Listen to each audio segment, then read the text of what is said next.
pastinya seorang aktivis sudah berpikir jauh ke depan setiap tindak tanduk yang dia lakukan. Resiko-resiko yang akan ia dapatkan ketika ia mengungkapkan suatu fakta di depan publik. La ilaha illallah, la ilaha illallah, la ilaha illallah, Muhammadur Rasulullah. Ya Allah, ya salam, lindungi Republik Indonesia dari bencana alam, dari perang saudara. Bismillahirrahmanirrahim. Assalamualaikum warahmatullahi wabarakatuh. Polda Metro Jaya menetapkan Fathia dan Haris Azhar sebagai tersangka kasus dugaan fitnah dan pencemaran nama baik terhadap Menteri Koordinator Bidang Kemaritiman dan Investasi Luhut Binsar Panjaitan. Menanggapi hal itu, Haris Azhar menyatakan bahwa dirinya dan Fathia secara fisik bisa dipenjara. Namun fakta yang disampaikan terkait Luhut tidak bisa dipenjara. Atas penetapan status tersangka ini, Haris menganggapnya sebagai fasilitas negara yang diberikan kepadanya ketika mengungkap sebuah fakta. Haris mengaku kasihan dengan penguasa saat ini sebab dengan menetapkan dirinya dan Fathia sebagai tersangka, maka hanya akan menambah akumulasi kegagalan kepemimpinan rezim yang berkuasa. Menurutnya, kriminalisasi terhadap mereka merupakan tindakan judicial harassment atau pelecehan terhadap hukum. Bagaimana tanggapan dari Angkatan Muda Banteng Putih terkait hal ini? Mari kita simak selengkapnya. Ibda bil basmalah. Bismillahirrahmanirrahim. Sallu ala nabi sallallahu ala Muhammad sallallahu ala Muhammad sallallahu ala Muhammad. Bismillahirrahmanirrahim. Asyhadu an la ilaha illallah wa asyhadu anna Muhammadar Rasulullah. Bismillah, Allahumma salli wa sallim ala Nabi Muhammad wa ala ali Muhammad. Walhamdulillah, Pancasila bil Indonesia. Salimna ya Allah qabul hajatina. Ibda bil basmalah. Sallu ala nabi. Salim ya Allah, Pancasila bil Indonesia. Rabbi israh li sadri wa yassir li amri wa hlul 'uqdatam min lisani yafqahu qawli. Subhanallah, alhamdulillah, wa la ilaha illallah, wallahu akbar. La hawla wa la quwwata illa billah. Hasbunallah wa ni'mal wakil, ni'mal maula wa ni'man nasir. Amma ba'd, fa ya ibadallah, pada hari ini kita mengkaji yang sangat membuat kita berpikir tentang negara kita ini, negara hukum apa negara gangster ataupun negara mafia. Ini yang akan kita kaji pada hari ini. Semoga kajian kita hari ini dapat mencerahkan kita semua agar negara kita berjalan sesuai dengan tatanan atau koridor hukum yang sudah kita sepakati bersama tentunya. Sebelumnya, sebagaimana biasa, kami membacakan beberapa kata atau kalimat dari kitab ini agar menjadi kajian kita bersama. Bismillahirrahmanirrahim. Wal fitnatu akbaru minal qatl.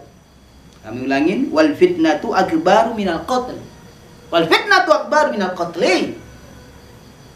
Bil makna memfitnah, difitnah, membuat fitnah adalah sesuatu yang terlarang dan sesuatu yang menyakitkan bagi yang menderita, yang mendapat fitnahan tersebut. Kasus aktivis Kontras, kasus ini beliau berdua dikategorikan menjadi tersangka oleh kasus fitnah pencemaran nama baik kepada menteri segala urusan. Sudah paham sendiri kami kira. Ini adalah menyakitkan, membuat miris kita para aktivis tentunya. Artinya beliau-beliau ini mengungkapkan tanpa tabayun dulu. Harusnya secara politik beliau-beliau datang dulu kepada menteri segala urusan itu. Sampaikan apa yang ingin disampaikan dulu. Cek dan recheck, benar nggak ini? Kalau ini betul-betul mau bermain politik, ya. Tapi kami kira para aktivis yang sudah jadi tersangka ini, yang sudah ditetapkan tersangka ini tidak mengerti politik secara detail, atau tanda petik memang sengaja ingin membuat gaduh di negeri ini dengan melontarkan fitnah seperti itu. Fitnah kami bilang ya, karena belum ada keputusan pengadilan. Jadi itu kami katakan fitnah, pencemaran nama baik.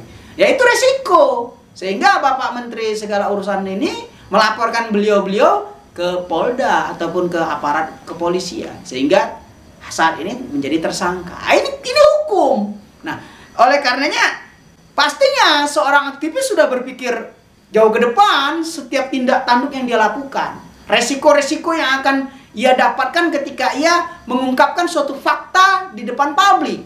Apa konsekuensinya? Pasti dia sudah paham. Karena seorang aktivis otaknya beda dengan orang yang bukan aktivis ya. Karena kami mengalami sekali itu.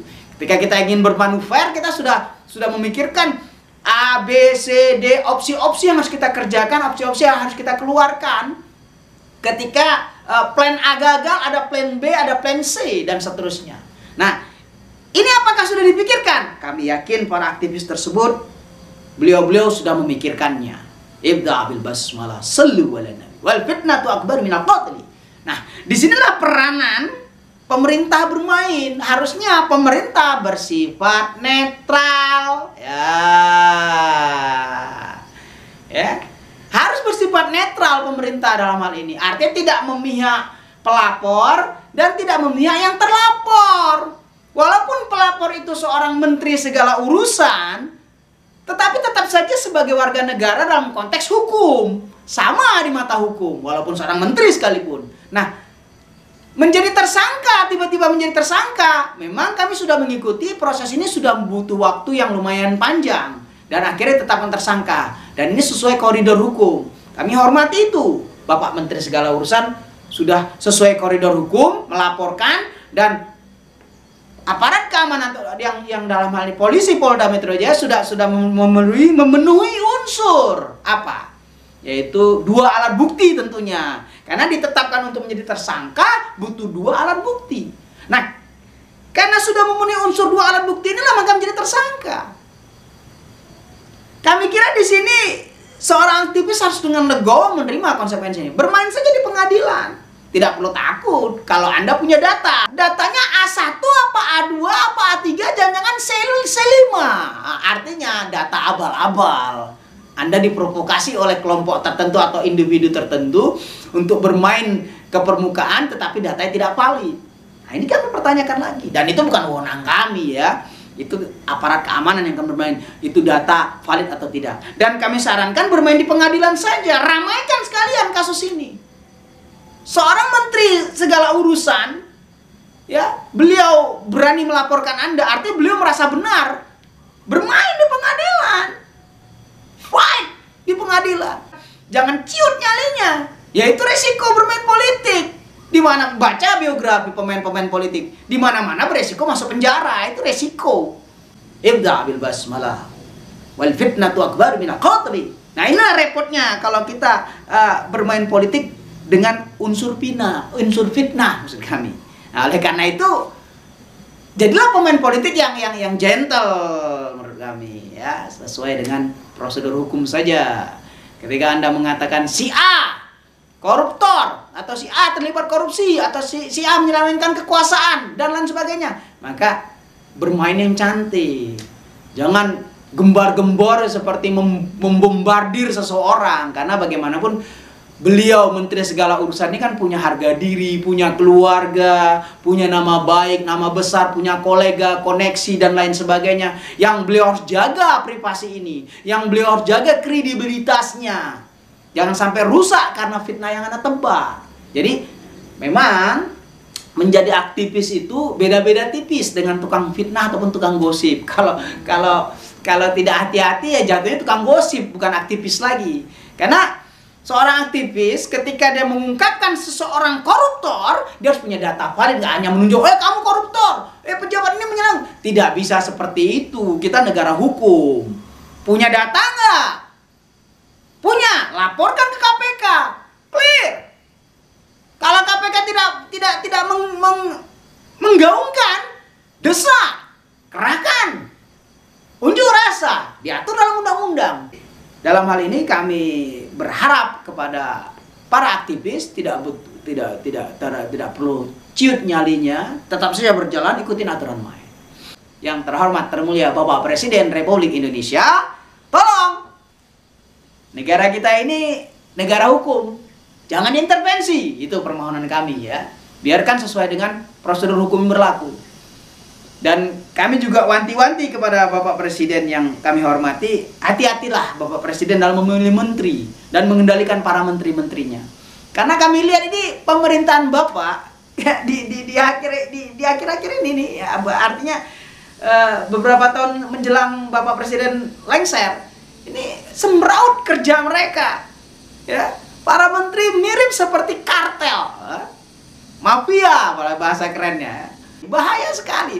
Setiap menteri mempunyai gengnya sendiri-sendiri, mempunyai powernya yang kadang-kadang melebihi dari presiden. Nah, ini bahaya juga. Mengeluarkan kebijakan tidak lapor presiden dulu, ini bahaya juga. Kalau nanti terjadi gaduh, terjadi kegaduhan di publik, nanti ditarik lagi kebijakannya, tidak jadi. Dengan kata lain, karena rakyat nggak setuju. Kalau udah demo rakyat, akhirnya berubah kebijakannya lagi. Konsultasikan dulu kepada Bapak Presiden sebagai pemimpin tertinggi di negeri ini, orang nomor 1 di Republik ini. Konsultasikan dulu. Atau setidaknya Bapak Menteri sebelum membuat kebijakan, Anda ini konsultasikan kepada kuasa hukum Anda ataupun lawyer-lawyer ataupun tim tank Anda yang ngerti dalam hal itu. Observasi ke lapangan dulu. Teskis lempar di lapangan. Apa contohnya? Kepada mahasiswa dulu yang kaum intelektual. Lemparkan konsep ini ke kelompok mahasiswa. Apa reaksi mahasiswa? Kalau reaksi mahasiswa ternyata greget, tidak suka, mereka marah, jangan dikeluarkan kebijakan itu. Berarti rakyat awam pasti tidak akan setuju. Karena rakyat awam ini tergantung mobilisasi dari para intelektual. Harus diingat, kita ini bernegara. Ketika ada pemerintah, pasti ada kaum oposan. Pasti ada kaum oposisi, pasti itu, tidak mungkin tidak. Jadi rakyat ini dikendalikan sama dua kekuatan. Kekuatan pemerintah sama kekuatan oposisi. Ketika pemerintah mengeluarkan kebijakan, kelompok oposisi akan menggerakkan rakyat untuk menolak kebijakan tersebut. Subhanallah. Harus memahami sebagai orang yang berkuasa, bertindaklah sebagai seorang penguasa dan yang berkuasa. Ini harus membedakan ini. Yang kami lihat kenyataan sekarang ini, para menteri-menteri, ya, para menteri-menteri Bapak Presiden insya Allah tidak. Ini para menteri-menteri yang kami kritik ini. Para menteri-menteri ini bertindak seperti gangster. Antara satu menteri dengan menteri lain saling ingin menjatuhkan, saling ingin membuka borok masing-masing dengan menggunakan LSM, organisasi masyarakat. Nah, itu biasalah. Nah, itu tapi kan ini bahaya. Sesama menteri saling sikut menyikut. Ini bahaya. Al-akhir wal fitnatu akbaru minal qatl. Semoga fitnah tidak selalu bertebaran di Republik Indonesia. Dan para aktivis mohon rem, kendalikan hasrat Anda ingin menjatuhkan para penguasa secara inkonstitusional agar negara kita damai, berkah. Bermainlah di 2024. Kalau mau bermain dari sekarang, jangan terlampau kasar. Sallallahu alaihi Muhammad walhamdulillahirabbil alamin. Barakallah.